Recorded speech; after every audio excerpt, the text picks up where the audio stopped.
Hi there, here's the best way to apply my anti-redness concealer. I quickly want to tell you that I've applied my anti-redness foundation primer on first. This is prior to the concealer, and this is on top of serums, moisturizer, SPF. So you can see it gives a nice glowy finish, and it's already started to tackle some of my high color. But this is what I want to share with you, my top tips on how you can get the most out of my concealer. So what I do is I simply target the areas that I need to disguise and tone down the red, and I'm using a little brush. Now what I'm not doing is picking up too much of the brush in the beginning so it goes thick and pasty like that. Use less, build it up. What can happen if you use too much is that your skin will look a little bit too green because you've over applied. I can use it around the eyes, on dark areas. What you'll also find is the warmth of your finger will help to blend and move the product where you want it to go. You shouldn't look pasty, white or green.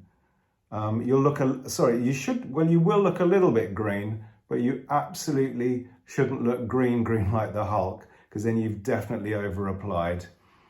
Use your finger if you like, because that will warm up the product. Certainly if you think the product is too thick for you and it's one of the first times you're using it, the warmth of your finger, I promise you, will just help to blend the product really, really easily.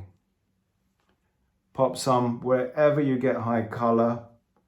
Build it up slowly. I can't stress that more. Especially on areas like cheekbones or any area where you might have large pores. Build up the coverage very slowly, because what you don't want to happen is that the product just sits in the pores and makes those pores look more prominent than they are.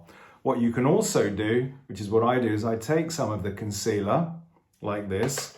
If I want to sort of dilute it, I put some on the back of my hand, that's my palette, and then I take a little bit of the anti-redness foundation primer, I mix them together. Now that dilutes the thickness of the concealer, making it a finer finish, okay?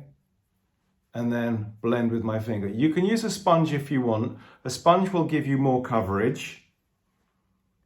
It'll give you a more fuller coverage as well. And then again, just to the inner corners, just helps to disguise and tone down any discoloration.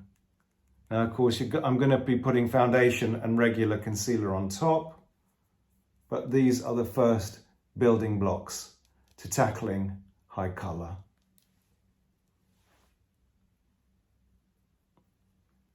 I'm looking very glowy, I know, but I have got my studio lights on because I really want you to see what I'm doing. Plus, I'm filming in daylight, so it's a mix of daylight and artificial light.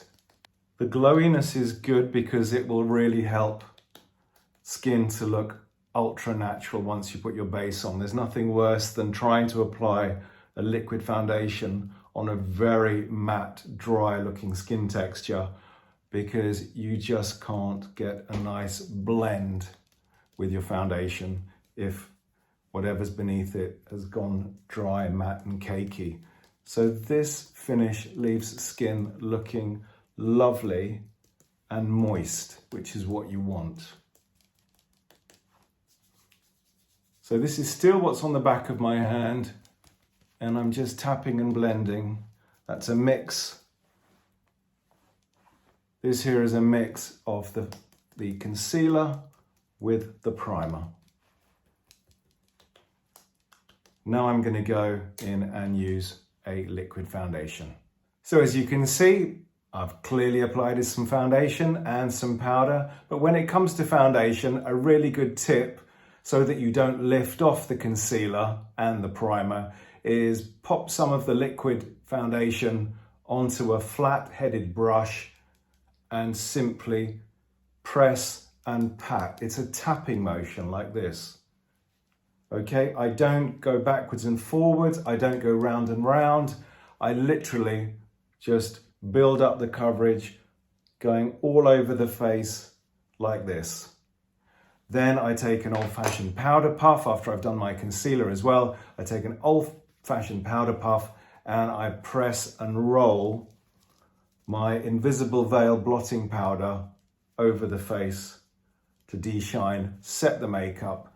But I'm still got a little bit of a sheen and a glow. But in the beginning, you want to be just that little bit matte because the makeup will slightly suck the powder in, leaving you a gorgeous natural finish in a few moments.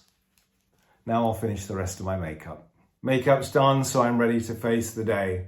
Thanks so much for watching, and please do keep in touch. If you've got any questions about any of my products, drop me a line. I'm always here and happy to help. Take care. Bye-bye.